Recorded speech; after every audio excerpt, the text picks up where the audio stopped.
Yep. Got it. The button's right below. You have to just click that.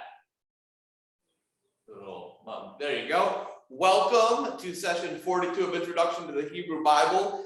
As really, to be honest, this is really reaching, though we're not obviously at the end of the Hebrew Bible yet, we are at the end of the most of what's known as the Ketvaim, which are the writings. So this is really the end of the history of the Jewish and Israelite people. When we pick up in the fall, we will pick up with 1st and 2nd Chronicles, which is a retelling of the story of the Book of Kingdoms from a very different perspective. So we'll have some fun kind of highlighting some of that. And after that, we'll go into different sorts of writings like poetry and prophecy. But we've really been following the narrative of this text for quite a while at this point. Really almost all that we've done so far is narrative. And so as we begin to reach the end of that, we're seeing kind of the way the story ends. And what I might wind up doing as well when we come back in the fall is, before jumping into 1st and 2nd Chronicles, taking a brief pause to do some teaching about the intertestamental period.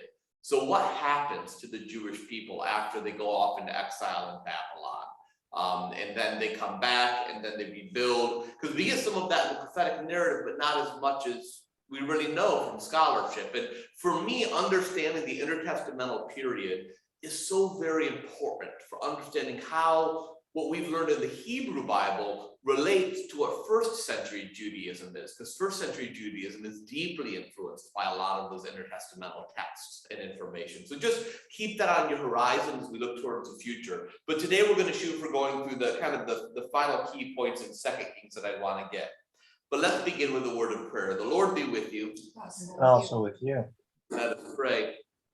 O God of all power, ruler of the universe, you are worthy of glory and praise. At your command, all things came to be, the vast expanse of interstellar space, galaxies, suns, the planets in their courses, and this fragile earth, our island home. From the primal elements, you brought forth the human race and blessed us with memory, reason, and skill. You made us the rulers of creation, but we turned against you, betrayed your trust, and we turned against one another. Again and again, you called us to return. Through prophets and sages, you revealed your righteous law. And in the fullness of time, you sent your only son, born of a woman, to fulfill your law, to open for us the way of freedom and peace. Amen. Amen. That prayer is from the canon of Eucharistic prayer C. Every Eucharistic prayer has a portion of the prayer that rehearses the salvation history of God's people. And I love prayer C's version of it, not only because it kind of beautifully covers in one paragraph the history of God's people, but it does it in a way in which, of course, they were clearly intending to be conversant with modern thought. So from the primal elements, you brought forth the human race. There's a little nod to evolution there. The idea that we exist in a gigantic galaxy, that our Earth is fragile, all of these realities that we know now. And so it's a helpful theological setting for this, particularly as we approach the end of the narrative portion of the Hebrew Bible. Just a real quick reminder about the text we're using: our standard Bible, our standard short commentary, and then our long commentary that we'll be using as we finish up 1st and 2nd Kings. Just to review a little, if you can remember from a couple of weeks ago when we talked about the transfer of authority from Elijah to Elisha, when Elijah journeys into the wilderness and Elijah tells Elisha to turn back, Elisha's response to Elijah echoes a very important narrative of some other hero of Hebrew scripture. Does anyone remember who that is? Ruth, excellent. His commitment, I will not leave you, is a direct echo of the Hebrew, in the Hebrew of the story and faithfulness of Ruth, who would not leave her mother-in-law. Good. By asking for a double portion of Elijah's spirit, what is Elijah actually requesting? The first son's inheritance. The inheritance of the firstborn son. Excellent.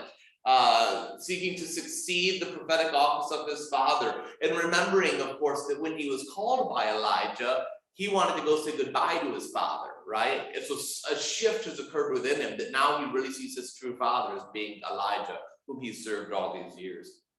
The story of Elisha and Naaman we talked about, wonderful story and a wonderful story of reversals. Can you think of some of the reversals in the story of Elisha and Naaman? It was a servant that told them about Elisha. Yeah, right. The rich, powerful warlord, the king, have no idea what's going on, but it's a servant captured from the Hebrew people who knows where true power lies. The success of Naaman has been at the expense of Israel, and that doesn't seem to be looked upon negatively in this text, which is kind of awkward because normally you would think it's got to be a nationalistic text. This is when we start seeing Hebrew scripture moving away from a real nationalistic understanding of the people and seeing the way that God functions in all nations. The idea of a great warrior having leprosy would be a shock. Leprosy is, this unclean disease, a sign of weakness. As we mentioned, as Nancy mentioned, the young maid who highlights that point of weakness. And then as well, that same thing happens when Elisha resists, when Naaman resists Elisha's invitation, right? Well, I don't want to wash here. Well, better water I come from in Damascus. And the people that get him on track are his slaves. So you're seeing the slaves in this story are the ones that understand the right thing to do, contrary to the powerful and the wealthy, who kind of seem like a bunch of egotistical, bumbling idiots. Nothing like the world we live in now, of course. Certainly not. Let me show you a rocket ship I have built for myself as a monument to my own ego. But anyways, moving on. Who does Naaman reach out to for healing? Do you remember that in the story? The king of Israel. Yes, right. He goes to the king because he would assume the king would know who can do this, right? Which is a kind of a comic detour, because when he sends the message, she fails to mention the prophet in Samaria that the servant had said. So you're kind of amused by the clumsy bureaucracy. The literary aspect of this story is pretty good. How does Elisha respond to this issue when Naaman finally does arrive? Won't see him. Yeah, he won't see him, right? He doesn't even take him into something. Yeah, just go tell him to wash 7 times in the Jordan.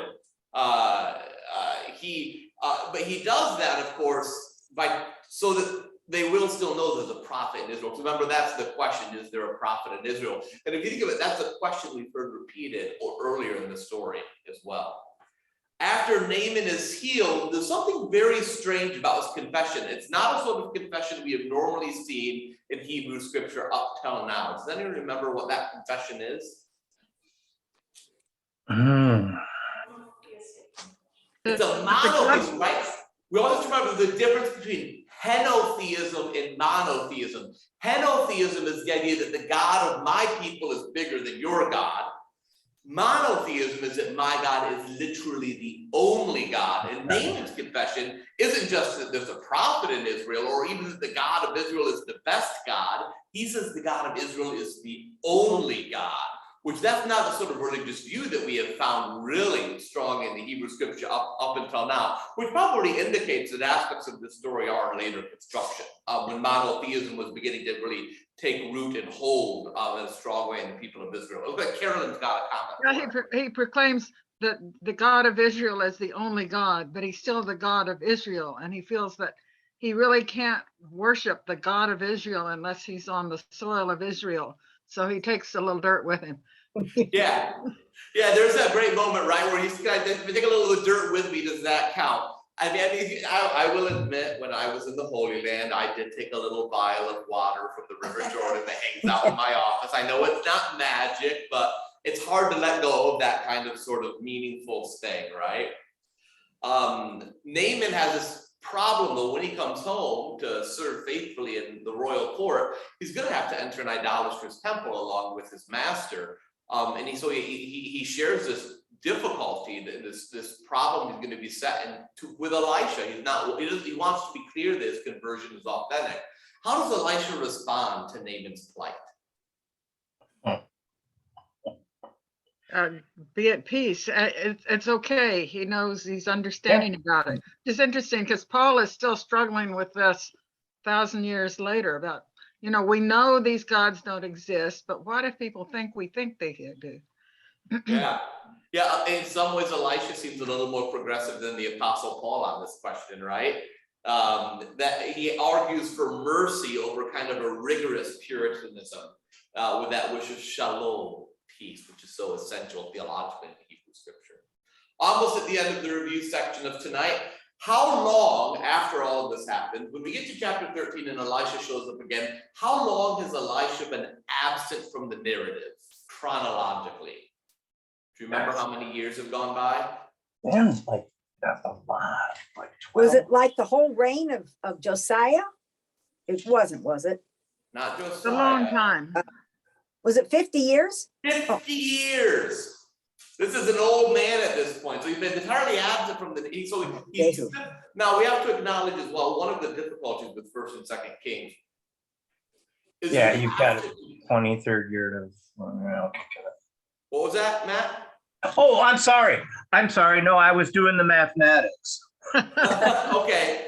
So one of the things we have to remember though with 1st and 2nd Kings, it's kind of a cobbling together of history, and some of the chronology doesn't exactly line up with what other parts say and what we know. So it's not. So don't get too caught up. Like this idea of kind of that scholar, and I can't remember who it was in the Middle Ages, who used like the books of 1st and 2nd Kings to draw like how old the earth is by taking all of the chronology of scripture literally. Yeah, you can't really do that because you have to do a lot of mental gymnastics to make it line up.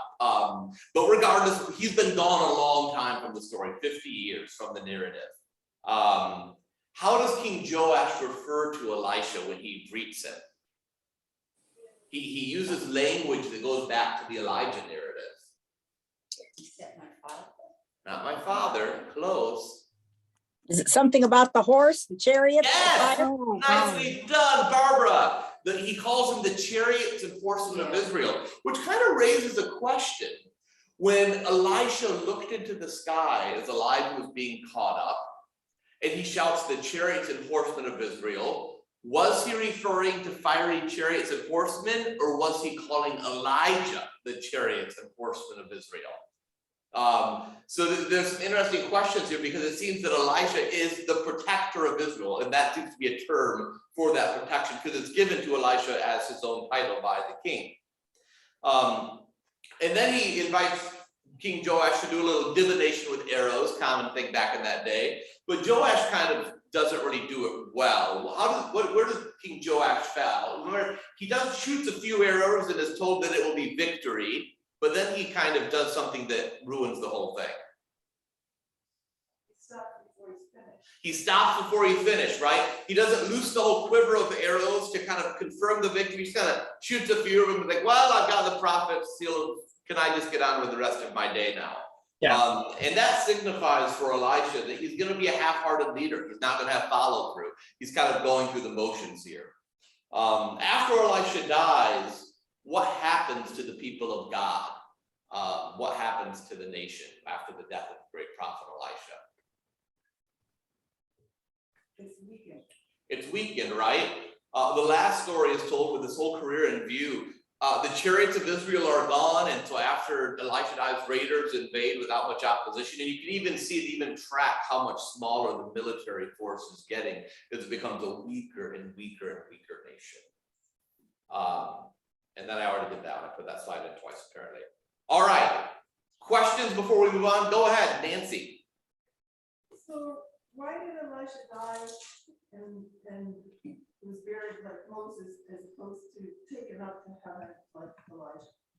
So good question. So you've got two parts there. First off, so Nancy's question is, why does Elisha die and buried like Moses and not taken up into heaven like Elijah? And I said there's kind of 2 points to that question. First off is that, remember, Moses died, but the Hebrew is ambiguous about how he was buried. And the Hebrew even seems to indicate that Moses was buried by God himself. by the way, it uses a very curious construction of the passive voice. So in the Moses story, it's almost as though Moses comes down the mountain, goes into the desert by himself, and disappears. And according to the narrative, God himself buried Moses in the wilderness. So Moses is buried, but it's not like other burials that we have. There's no shrine to his tomb. There's no great patriarch tomb for him. Which is why I think in the Transfiguration narrative with Jesus, you get both Moses and Elijah, because there's aspects of Moses' death that's different than normal. Now, why doesn't Elisha though? Well, Elisha seems to just have a normal death, right? Gets old, dies, buried. And we don't really know why. You know, what we do seem to see is that these people who don't die, this only happens a couple times in the Bible. Enoch is someone else who that happens to. It seems to be some marker of profound faithfulness. And so what I would suggest is that though, of course, Elijah's spirit rests on Elisha, in the end, he's still not Elijah. He still doesn't have that same role that Elijah had with God's people. And you know, that's probably not necessarily a failing on his part, but it's just a different sort of story. You're also seeing, if you pay attention to the narrative of the Hebrew Bible, one thing you notice is the proximity of God to the people dissipates. I mean, think of Abraham. Abraham just, you know, talks to God, experiences God. You go older, and the ancient patriarchs experience God face to face, and then Moses does, and then we get prophets and maybe visions. And so the proximity of the people to God is kind of shifting and getting less and less, as we're relying less on firsthand encounters with the divine and more on kind of prophetic oracles and narratives. And so Elisha, I think, kind of reflects that he doesn't have the same kind of one-on-one encounters with God that Elijah had even. It's a different sort of story, a different sort of person. Good question. Yeah, go ahead, Nancy. Is there anyone else first? Anyone else got questions before we move on with Nancy's second one? Not seeing any. All right, go ahead. Is there someone who takes Elijah's place? No, like he got the mantle from Elijah, but does that happen after he died? Yeah, there's not a similar transfer of prophetic authority. So Nancy was asking, is there a transfer of authority from Elisha to a new prophetic figure? And there's not really. The closest you would come is the next significant major prophet, who's going to be Isaiah. Yeah. But Isaiah doesn't have any direct connection to Elisha in the text of scripture. At least not that I can think of in the same way. So Elijah in narrative was a very specific prophetic reality that lasted for a limited time in the people of Israel. Yeah, good questions. All right, let's turn to 2 Kings 16 and talk about some pretty bad kings. We'll begin with verse 1 of chapter 16. In the 17th year of Pekah, son of Remaliah, King Ahaz, son of Jotham of Judah, began to reign. Ahaz was 20 years old when he began to reign. He reigned 16 years in Jerusalem. He did not do what was right in the sight of the Lord his God, as his ancestor David had done, but he walked in the way of the king of Israel. He even made his son pass through the fire, according to the abominable practices of the nation whom the Lord drove out before the people of Israel. He sacrificed and made offerings on the high places, on the hills, and under every green tree. So as Ahaz is being introduced to us, we're given a judgment formula. And this is, remember, the standard thing that we've seen over and over again in 1st and 2nd Kings, for when any, so-and-so begins to reign, they either do what is right or do not what is right in the eye of the Lord, and then there's some narrative development. The judgment formula here is wicked. That the southern king of Judah is just as bad as the wicked kings of Israel that are entirely apostate at this point. The real shocker in these first verses is that Ahaz burned his own son as a sacrifice. This, of course, is a violation of Deuteronomy 18, and the crime that links him to the worst king of Israel, which is Manasseh. And I want to pause and get a drink of water. I think that this idea of being willing to sacrifice your children is not something that only exists in Hebrew scripture. No. You know what I mean? Absolutely not. No. I mean, if you read the Quran, If you read even things like, I don't know what what's the Indian one, Bhagavad Gita or whatever that thing is. It throughout history, that's been normal, even Greek history, Roman history. And now, depending on how you read the story of Abraham's call to sacrifice his son Isaac, most the scholars debate on that. I generally fall into the line of thinking that story is told to emphasize precisely the point that God never actually demands that kind of sacrifice. That's why God stops it, to be clear that never will this be something God will require of God's people to sacrifice the children, because it was a common thing in the ancient world and in other religions. And I think even in modern times, this reality of being willing to, for me personally, what I see when it comes to issues of gun rights, issues of suicide prevention with teenagers and youth, is I see a lot of adults willing to sacrifice the lives of children upon the gods of this nation and this world. And we, I'm sure all had different views on that, but for me, I can't read stories like that in the news without thinking of something like this. Of who is the true God? Who do you truly value? Because of course, as a monarch, your descendants, this is so important. This is your line, and to give that up to just protect yourself is the height of apostasy. I don't want to get too far, but I just wanted to mention that because I do think we read things like that and just think that's a horrible ancient thing and don't realize that we have the same issues today. Oh, yeah. Like Jeroboam in Israel, generally, Ahaz contaminated the worship of Yahweh with the fertility religions of the Canaanites. And so that's what you see, the idea that he's doing all of these things that had been done by the people the Lord drove out. So it's those fertility religions of Baal and Asherah and other things up on the high places. And we've talked about, remember, there's a polemic here against decentralized worship. And the reason we have to have worship in Jerusalem is if we let all these local communities have their own worship sites, they're going to start doing all kind of idolatrous things. We've got to get them under our thumb. So there's a polemic in the narrative, but the author of 2 Kings is saying that is what's happened by the time of King Ahaz, that all of these high places have been polluted by a syncretistic religion. And yet, he doesn't actually seem to be the worst in the narrative of 2 Kings. Let's push through beginning in verse 5. This will be a longer section here. Then King Rezin of Aram and King Pekah of Remaliah of Israel came up to wage war on Jerusalem. They besieged Ahaz but could not conquer him. At that time, the king of Edom recovered Elath for Edom and drove the Judeans from Elath. And the Edomites came to Elath, where they live to this day. Ahaz sent messengers to King Tiglath-Pileser of Assyria, saying, I am your servant and your son. Come up and rescue me from the hand of the king of Aram and from the hand of the king of Israel, who are attacking me. Ahaz also took the silver and gold found in the house of the Lord and in the treasures of the king's house, and he sent a present to the king of Assyria. The king of Assyria listened to him. The king of Assyria marched up against Damascus and took it, carrying its people captive to Kir, and then he killed Rezin.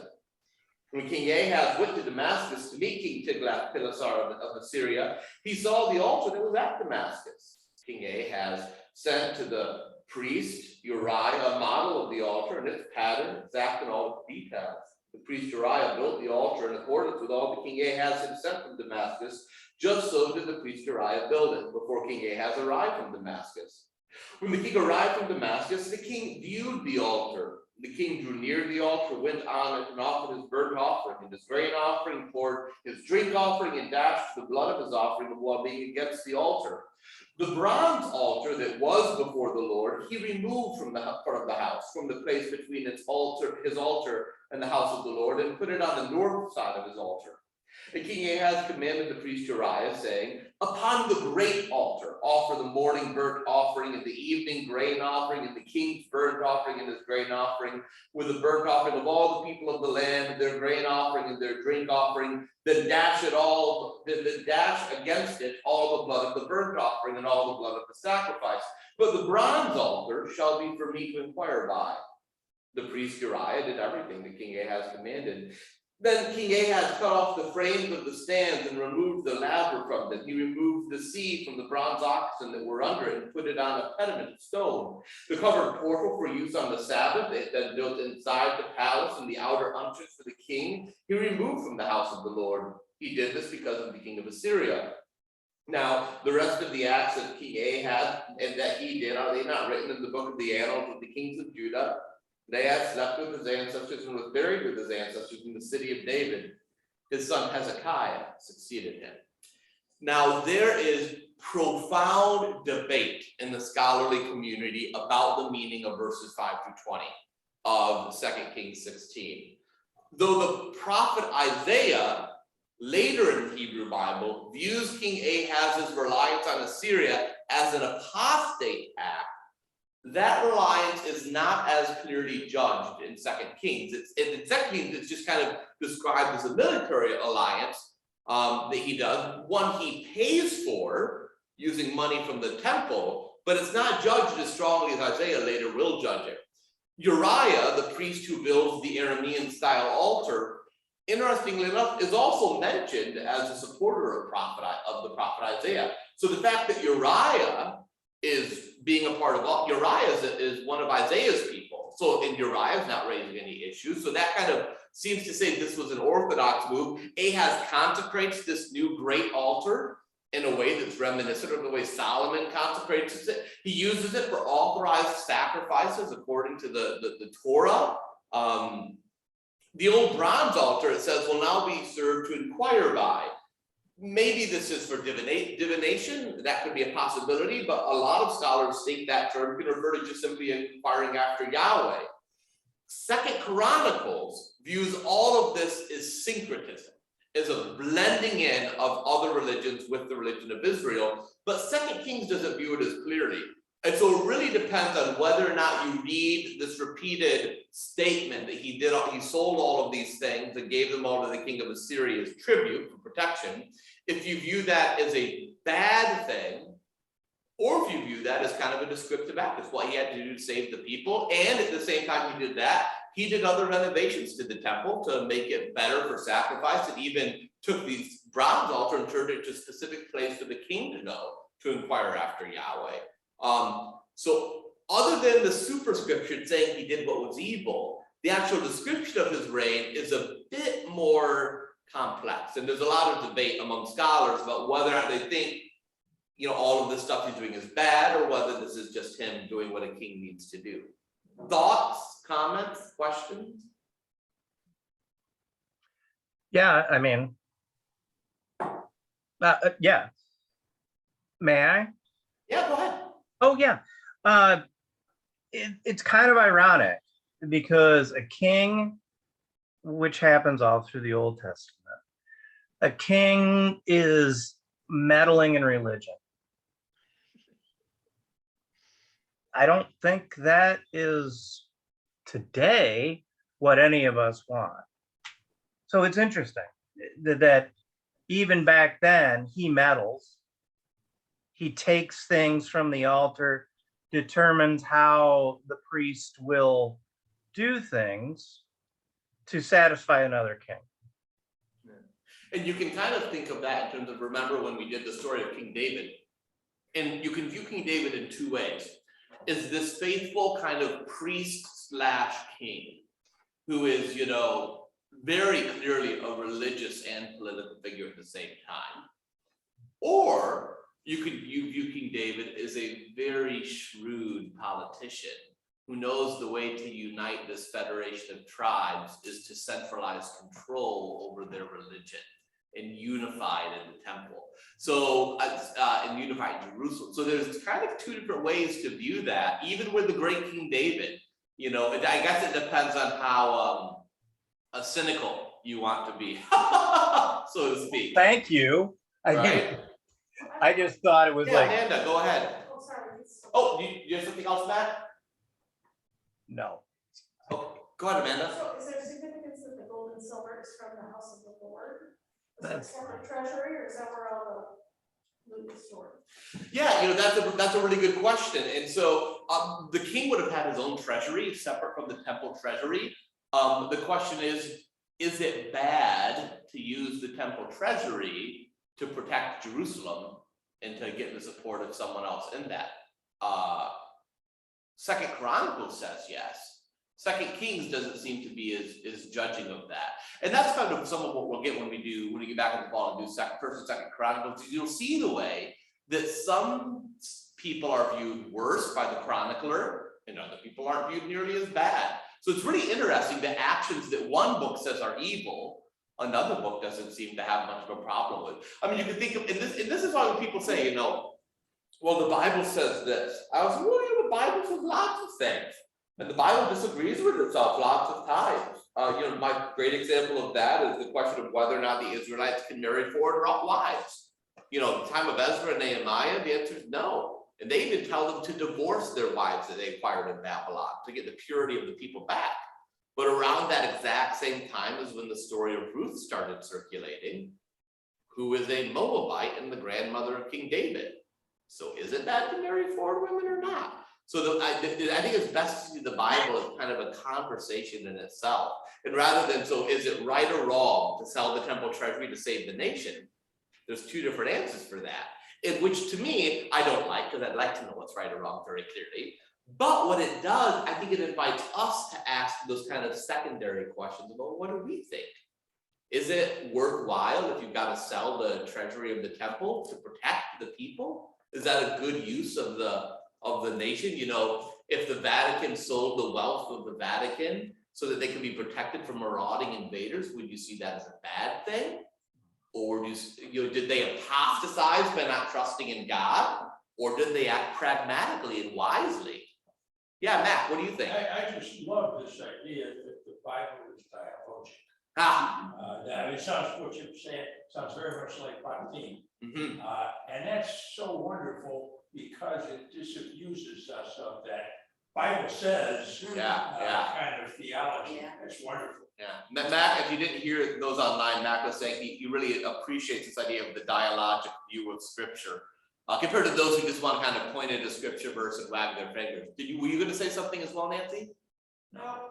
So it's good stuff. Well, let's push on, and we're going to see more of this kind of go through as the story continues. I think in 2 Kings, Ahaz is neither hero nor villain. I think Judah's future remains open. There's definitely some decline that's going on, but in other places, Ahaz to me seems to be a faithful, pragmatic, wise ruler. So now we get some direct attacks, beginning in chapter 17, verse 1. In the 12th year of King Ahaz of Judah, Hoshea, son of Elah, began to reign in Samaria over Israel. He reigned 9 years. He did what was evil in the sight of the Lord, yet not like the kings of Israel who were before him. King Shalmaneser of Assyria came up against him, and Hoshea became his vassal and paid him tribute. But the king of Assyria found treachery in Hoshea, for he had sent messengers to King So of Egypt and offered no tribute to the king of Assyria, as he had done year by year. Therefore, the king of Assyria confined him and imprisoned him. Then the king of Assyria invaded all the land and came to Samaria. For 3 years he besieged it, and in the 9th year of Hoshea, the king of Assyria captured Samaria. He carried the Israelites away to Assyria. He placed them in Halah, on the harbor, the river of Gozan, in the city of the Medes. This occurred because the people of Israel had sinned against the Lord, their God, who had brought them up out of the land of Egypt from under the hand of Pharaoh, king of Egypt. They had worshipped other gods and walked in the customs of the nations the Lord drove out from before the people of Israel, and in the customs that the kings of Israel had introduced. The prophets of Israel secretly did things that were not right against the Lord their God. They built for themselves high places in all their towns, from watchtower to fortified city. They set up for themselves pillars and sacred poles on every high hill and under every green tree. They made offerings in all the high places, as the nations did, whom the Lord carried away before them. They did wicked things, provoking the Lord to anger. They served idols, of which the Lord said to them, "You shall not do this." Yet the Lord warned Israel and Judah by every prophet and every seer, saying, "Turn away from your wicked ways and keep my commandments and my statutes in accordance with all the law that I commanded your ancestors, and that I sent you by my servants the prophets." They would not listen, but were stubborn, as their ancestors had been, who did not believe in the Lord their God. They despised his statutes and his covenant that he made with their ancestors, and the warnings that he gave them. They went after false idols and became false. They followed the nations that were around them, concerning whom the Lord commanded them that they should not do as they did. They rejected all the commandments of the Lord their God and made for themselves cast images of 2 calves. They made a sacred pole. They worshipped all the host of heaven and served Baal. They made their sons and their daughters pass through fire. They used divination and augury. They sold themselves to do evil in the sight of the Lord, provoking into anger. Therefore the Lord was very angry with Israel and removed them out of his sight. And none was left but the tribe of Judah alone. Now, Judah also did not keep the commandments of the Lord their God, but walked in the customs that Israel had introduced. The Lord rejected all the descendants of Israel. He punished them and gave them into the hand of plunderers until he had banished them from his presence. When he had torn Israel from the house of David, they made Jeroboam, son of Nebat, king. Jeroboam drove Israel from following the Lord and made him commit great sin. And the people of Israel continued in all the sins that Jeroboam committed. They did not depart from them until the Lord removed Israel out of his sight, as he had foretold through all of his servants the prophets. So Israel was exiled from their own land to Assyria until this day. I wanted to read that whole section because that is one of the most important chapters in the entirety of the Hebrew Bible. That's the end of Israel. That's the end of the northern 10 tribes right there. So this is kind of a climactic moment in the narrative that you really want to catch. Hosea is viewed negatively, yet interestingly enough, he says, well, he's bad, but he's not as bad as some of the other northern kings, which is fascinating. In some ways, I think Hosea anticipates the paradox of Josiah, we'll hear later in the text, that when the time for judgment has come, even a king with virtues can't stop it. Because you would think, if all this happened at the reign of Hosea, you'd say, he was the worst king ever. This is the king that lost Israel. But interestingly enough, they say he's kind of a mixed bag. He's bad, not as bad as the worst. But the judgment that has come has been building to get to this point. And so even though Hosea is not the worst, he's certainly not the best, certainly not someone who can forestall the judgment. After the narrative of 1 through 6, verses 7 through 23 are almost like a sermon. They're kind of a rambling homily, right? Explaining the judgment and end of Israel. And as it does that, it moves from general to specific, in particular noting that the warnings from the prophets were not heeded. The final section, verses 19 through 23, then coordinates Judah's with Israel's experience. It's kind of a foreshadowing by acknowledging, hey, Judah's not doing much better. So you have a sense of what's going to come to Judah later in the narrative. Israel worships empty things and so has become empty. In our translation here it said, they went after false idols and became false. What a beautiful literary point to make there. They rejected God's law, and so God has rejected them. They did not depart from their sins, so God has caused them to depart from the land. In the Hebrew, all of those are parallels that are going on. This is demonstrating that the punishment inflicted upon the northern kingdom of Israel fits the crime perfectly. They are getting exactly what they've chosen. And this is something that I was going to talk about in the end of hell thing on Sunday. I'm a big believer that God gives you what you want. That's why hell exists, is to let people pick. If that's what you want, you can have what you want. In the end, people get what they want. And I think this is an example. In the end, Israel wanted this, so God gave them what they want. That God is not going to coerce or force relationship with the people that will continue to reject that. So, thoughts, comments? Kind of a tragic thing. Moving on, then there's a bit of an indirect attack in verse 24. When the king of Assyria brought people from Babylon, Cutha, Ava, Hamath, Sepharvaim, and placed them in the cities of Samaria, in place of the people of Israel, they took possession of Samaria and settled in its cities. When they first settled there, they did not worship the Lord. Therefore, the Lord sent lions among them, which killed some of them. So the king of Assyria was told, the nations you carried away and placed in the cities of Assyria don't know the law of the God of the land. Therefore, he sent lions among them, and they're killing them because they don't know the law of the God of the land. And then the king of Assyria commanded, well, send there one of the priests whom you carried away from there. Let him go and live there, teach them the law of the God of their land. So one of the priests who they carried away from Samaria came and lived in Bethel, and he taught them how they should worship the Lord. So Assyrian policy was you mix conquered populations, which actually makes sense if you think of it, because if you mix them, they're going to intermarry and the purity of national identity will evaporate, right? And so this is kind of an explanation why it was that the northern nation of Israel is no more. They were carted off, other people were brought in, they're all mixed together, so they all intermarried and kind of gone, whereas the Babylonian policy was to keep them more separate, right? So there's a difference in national policy here that's explaining. This lion plague, though, is fascinating, right? All of these other nations are brought in, and this lion's coming in, it's because they don't know how to worship Yahweh. And so they take an exiled priest of Yahweh and send him back to Samaria to kind of get the people in line. How do you worship the God of this weird country?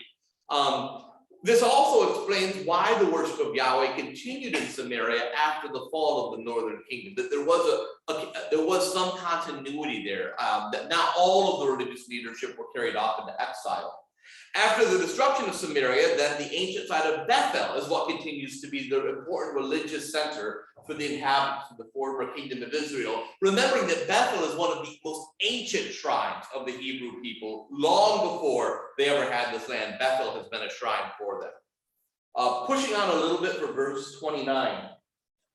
But every nation still made gods of its own and put them in the shrines of the high places that the people of Samaria had made. Every nation in the cities in which they lived. The people of Babylon made Succoth Benoth. The people of Cuth made Nergal. The people of Hamath made Ashima. The Avites made Nibhaz and Tartak. The Seraphites burned their children in the fire of Adramelech and Anamelech, the god of the Seraphaim. They also worshipped the Lord and appointed from among themselves all sorts of people as priests of the high places, who sacrificed for them in the shrines of the high places. So they worshiped the Lord, but they also served their own gods after the manner of the nations from among whom they'd been carried away. To this day, they continue to practice their former customs. They do not worship the Lord. They do not follow the statutes or the ordinances of the law or the commandment that the Lord commanded the children of Jacob, whom he named Israel. The Lord had made a covenant with them and commanded them, you shall not worship other gods or bow yourself to them or serve them or sacrifice to them, but you shall worship the Lord who brought you out of the land of Egypt with great power and an outstretched arm. You shall bow yourselves to him, and to him you shall sacrifice. The statutes and ordinances and the law and the commandments that he wrote, you shall always be careful to observe. You shall not worship other gods. You shall not forget the covenant I made with you. You shall not worship other gods, but shall worship the Lord your God. He will deliver you out of the hand of all your enemies. They would not listen, however, but they continued to practice their former custom. So these nations worshiped the Lord, but also served their carved images. To this day, their children and their children's children continue to do this, as their ancestors did. So even though priests from exile sent back to Samaria, these verses denounce the syncretistic practices of the people of Samaria. That's what we're going to start calling this place now. These are the people of Samaria, because the northern kingdom of Israel is no more. Samaria is what the Assyrian people nation named this province. This is the province of Samaria now. These are Sumerians. I know what question you're going to ask them to get there right now. From the narrator's perspective, the inhabitants of Samaria are not the Israelites left behind. It's a mixing of a variety of nations and religions engaging in syncretistic worship. The narrator, though, does not view these as Samaritans. That is different, and that's what I want to emphasize here. Later in Judaism, the Jewish people looked at this text and said, oh, this is just like the Samaritans. The Samaritans are a distinct religious and ethnic group. That's a later interpretation that Jewish people placed upon the Samaritans, saying, oh, the Samaritans are like those Sumerians from way back in the day, in the time of the exile. There's a connection. Now, some scholars think they are one and the same. The Samaritans are the descendants of the Sumerians. But most scholars would say that really those are likely two distinct groups. And because of the similarity in name, one kind of got the carry the rap for the other. The challenge for the original readers, the exiled people of Judah, which is key to this text, is not to fear the Lord alongside other gods. For example, Babylon. Because remember, that's who this is being written for, is the people of Judah in exile. He's urging them, don't adopt all of these Babylonian gods and think maybe they'll save you now that you're in exile. learn from what the people of Israel did, then learn what the Sumerians did, and stick with a worship of God and God alone. Remember Mount Carmel, where that happened, where Elijah said, you know, will you serve God and God alone? Nancy, if I didn't answer your question, go for it. So is Samaria all of Israel, or is it a part of Israel? Which of the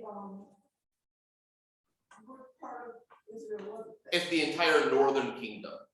Okay. And the boundaries shift a little bit over the centuries, but just for a good rule of thumb thinking, you can read Samaria as being the same as Israel. Same thing with Ephraim. Ephraim is also synonymous with Israel.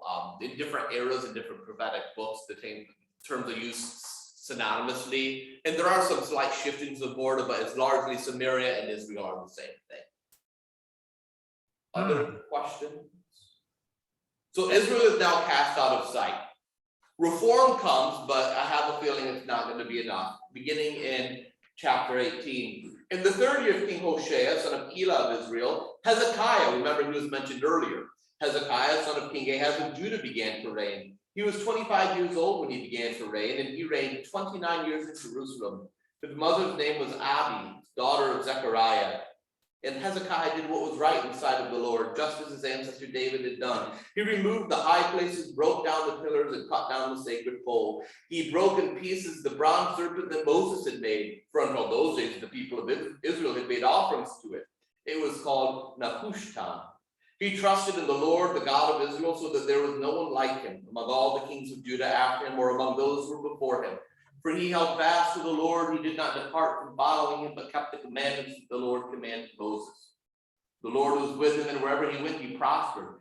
He rebelled against the king of Assyria and would not serve him. He attacked the Philistines as far as Gaza and its territory, from the watchtower to the fortified city. In the 4th year of King Hezekiah, which was the 7th year of King Hoshea, son of Elah of Israel, King Shalmaneser of Assyria came up against Assyria, besieged it, against Samaria, and besieged it. And at the end of 3 years, he took it. In the 6th year of Hezekiah, which was the 9th year of King Hoshea of Israel, Samaria was taken. The king of Assyria carried the Israelites away to Assyria, settled them in Hala on the harbor, the river Gozan, city of the Medes, because they did not obey the voice of the Lord their God, but transgressed his covenant, all that Moses, the servant of the Lord, had commanded him. They neither listened nor obeyed. So together with David and later Josiah, Hezekiah is one of the most praised of all kings. The narrator praises Hezekiah's virtue without restraint. He uses kind of a rhetorical hyperbole that almost ignores both David and Josiah. The narrator loves Hezekiah.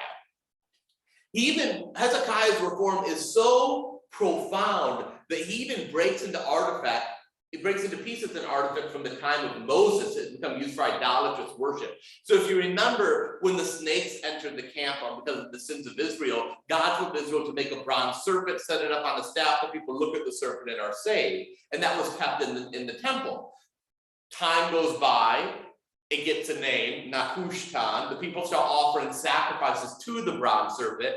And so even though this is from the time of Moses, if it's become a tool for idolatry, he doesn't care. He will destroy it. So that's a symbol of the virtue of Hezekiah. The key word in this text is trust. It's repeated 8 times in this section, and it's the focus for the Assyrian negotiating position, raising the issue of a reality, though, where Hezekiah's virtue will still result in doom for the nation. He trusts in God, but has God already decided the punishment that will befall the nation? That's what we're going to find out as we continue. Skipping a few verses ahead, to verse 15. So Hezekiah gave the king of Assyria all the silver found in the house of the Lord and the treasuries of the king's house. At that time, Hezekiah stripped the gold from the doors of the temple of the Lord, and from the doorposts that King Hezekiah of Judah had overlaid, and he gave it to the king of Assyria. The king of Assyria sent the Tartans from Saris and the Rabshakeh with a great army from Lachish to King Hezekiah at Jerusalem. They went up and came to Jerusalem. When they arrived, they came and stood by the conduit of the upper pool, which is on the highway to the fuller's field. When they called to the king, there came out to them Eliakim, son of Hilkiah, who was in charge of the palace, and Shebna, the secretary, and Joah, son of Asaph, the recorder. Then Rabshakeh said to them, "Say to Hezekiah, Thus says the great king, the king of Assyria, on what do you base this confidence of yours? Do you think that mere words are strategy and power for war? On whom do you now rely that you rebelled against me? See, you are relying on Egypt, that broken reed of a staff, which will pierce the hand of anyone who leans on it. Such as Pharaoh, king of Egypt, to all who rely on him. But if you say to me, we rely on the Lord our God, is it not he whose high places and altars Hezekiah has removed, saying to Judah and Jerusalem, you shall worship before this altar in Jerusalem. Come now, make a wager with my master, the king of Assyria. I will give you 2,000 horses, if you're able on your part to set riders on them. How then can you repulse a single captain among the least of my master's servants when you rely on Egypt and chariots and horsemen? Moreover, is it without the Lord that I come up against this place to destroy it? The Lord said to me, go up against this land to destroy it. Then Eliakim, son of Hilkiah, and Shebna and Joah said to Rabshakeh, please speak to your servants in the Aramaic language, for we understand it. Do not speak to us in the language of Judah, within the hearing of the people in this wall. But the Rabshakeh said to him, has my master sent me to speak these words to your master and to you, and not the people sitting on the wall who are doomed with you to eat their own dung and drink their own urine? Yeah. Then the Rabshakeh stood and called out in a loud voice in the language of Judah, hear the words of the great king, the king of Assyria. Thus says the king, do not let Hezekiah deceive you. He will not be able to deliver you out of my hand. Do not let Hezekiah make you rely on the Lord by saying, the Lord will surely deliver us, and the city will not be given into the hand of the king of Assyria. Do not listen to Hezekiah, for thus says the king of Assyria, make your peace with me, and come out to me. And every one of you will eat from your own vine and your own fig tree. You'll drink water from your own cistern, until I come and take you away to a land like your own land, a land of grain and wine, a land of bread and vineyards, a land of olive oil and honey, that you may live and not die. Don't listen to Hezekiah when he misleads you by saying the Lord will deliver us. Has any of the gods of the nations ever delivered its land out of the hand of the king of Assyria? Where are the gods of Hamath and Arpad? Where are the gods of Sitvarim, Tinna, and Eva? Have they delivered Samaria out of my hand? Who among the gods of the countries have delivered their countries out of my hand? That the Lord should deliver Jerusalem out of my hand.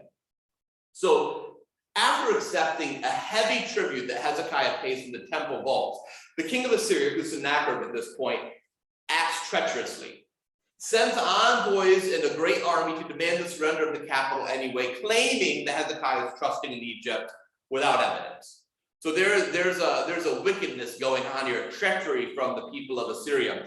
The interpretation of Rabshakeh, this is from a propagandist standpoint, is marvelous, isn't it? It's not unreasonable. It even aligns itself with the theology of the book of Kings. The people didn't like the centralizing of religion that Hezekiah did. So, I see, it's Hezekiah that did. Oh, you want Hezekiah to trust you? He got rid of all the high places. You can't trust Hezekiah. The Assyrians, what they're trying to do is to divide the people of Judah along class lines as well. Everyone spoke Hebrew, but the elite speak Aramaic. So that's why they're like, oh, no, don't say all this in Hebrew. We don't know going to understand. Just talk to us in Aramaic. Sure, it will aid the supremacy of the vassal state. How fascinating that our people are using religion and class to divide and conquer, to get power and control through the use of fear. I've never heard that happen before. I mean, Couldn't happen today at all. Straight out of the playbook of what's going on in our world right now, right? So let's see what happens as we reach towards the end of our term. If GSA people that are arriving early, welcome. You're going to have to learn a little bit about the Hebrew Bible before we begin our meeting. So I hope you can survive. Continuing in 18 verse 36, but the people were silent and they answered him not a word, for the king's command was don't answer him. Then Eliakim, son of Hilkiah, who was in charge of the palace, and Shebna, the secretary, and Joah, son of Asaph, the recorder, came to Hezekiah with their clothes torn. They told him the words of Rabshakeh. When King Hezekiah heard it, he tore his clothes and covered himself with sackcloth and went into the house of the Lord. And he said to Eliakim, who was in charge of the palace, and Shebna, the secretary, and the senior priest, covered with sackcloth, to the prophet Isaiah, son of Amos. They said to him, thus says Hezekiah, this day is a day of distress, rebuke of disgrace. Children have come to the birth, and there is no strength to bring them forth. It may be that the Lord your God heard all the words of Rabshakeh, whom his master, the king of Assyria, has sent to mock the living God, and will rebuke the words that the Lord your God has heard. Therefore, lift up your prayer for the remnant that's left. When the servants of Hezekiah came to Isaiah, Isaiah said to them, say to your master, thus says the Lord, do not be afraid because of the words you have heard, with which the servants of the king of Israel have reviled me. I myself will put a spirit in him so that he shall hear a rumor and return to his own land. I will call him to fall by the sword in its own land. So the people's silence kind of leaves a narrative tension in the story, but also demonstrates national solidarity. The people are not going to be divided along religious and class lines here. They're going to remain united in the face of this threat. And the approach of Hezekiah's deputation initiates Isaiah's oracle, which indicates that though the people might think Rabshakeh is right, that no, God takes Rabshakeh's words as an insult to his very self. The king, yeah, go ahead. Oh, we just pushed any button over there. Hi, Katie, we're just wrapping up into the Hebrew Bible. And then 0524.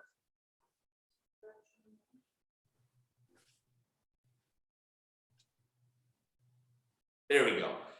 The king doesn't actually withdraw in the following verses, and the back and forth is going to continue until verses 35 through 37, where God is going to act decisively to save Jerusalem. So there's this back and forth. Then we're going to skip ahead to verse 35.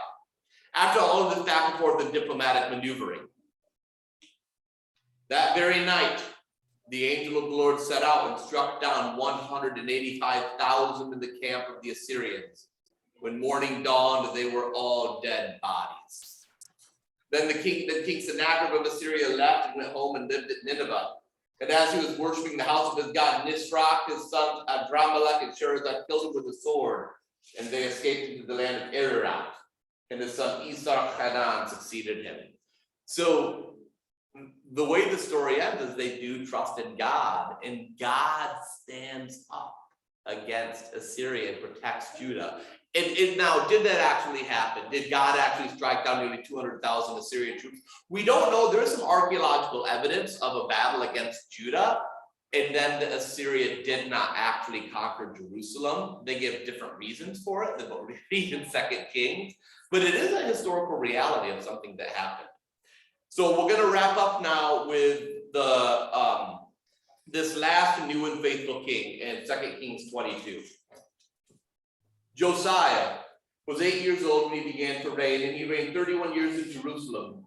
His mother's name was Jedidiah, daughter of Adiah of Bosca. He did what was right in the sight of the Lord and walked in all the ways of his father David. He did not turn aside to the right or to the left. In the 18th year of King Josiah, the king sent Shaphan, son of Azaliah, son of Meshullam, the secretary to the house of the Lord, saying, go up to the high priest of Hilkiah and have him count the entire sum of the money that's brought to the house of the Lord, which the keepers of the threshold have collected from the people. Let it be given into the hands of the workers who have oversight over the house of the Lord. Let them give it to the workers who are at the house of the Lord, repairing the house, that is, to the carpenters, the builders, the masons. Let them use it to buy timber and quarried stone to repair the house. But no accounting shall be asked from them for the money that's delivered into the hand, for they deal honestly. The high priest Hilkiah said to Shaphan, the secretary, I found the book of the law in the house of the Lord. When Hilkiah gave the book to Shaphan, he read it. Then Shaphan, the secretary, came to the king and reported to the king, your servants have emptied out the money that was found in the house and delivered it to the hands of the workers who have oversight over the house of the Lord. And Shaphan, the secretary, informed the king, the priest Hilkiah has given me a book. Shaphan then began to read it out loud, and when the king heard the words of the book of the law, he tore his clothes. In the previous chapters, we would have read of Manasseh, who's the worst king of all. You can read that in your own time if you want. But now as we approach the end of the book, we're told of the greatest king, Josiah. Even Hezekiah had failings and folly later in his story. We didn't get to all of that, but there was that in the narrative itself, even if the superscription was very positive. Josiah is presented as wholly faithful. The book, which is discovered in verses 8 through 10, is generally thought to be the book of Deuteronomy. That's what they found, is the book of Deuteronomy, the second law. Whether that was a wholesale finding or whether that was something created around this time, you can debate that in your own time. But it's probably the book of Deuteronomy. And it sets off a renewal of the covenant and a reform of the religion of the people. But the reforms proved to be too little too late. As we'll discover later, Josiah cannot stop the divine punishment of God upon the people. So as we go to wrap up here, chapter 23, verses 31 through 24:7. Jehoahaz was 23 years when he began to reign. He reigned 3 months in Jerusalem. His mother's name was Hamutal, daughter of Jeremiah. Am I in the right section here? Apparently. Son of Libnah. He did what was evil in the sight of the Lord, just as his ancestors had done. Pharaoh Necho confined him at Riblah in the land of Hamath so that he would not reign at Jerusalem, and he imposed. No, I did skip something here. That's not what I wanted to do.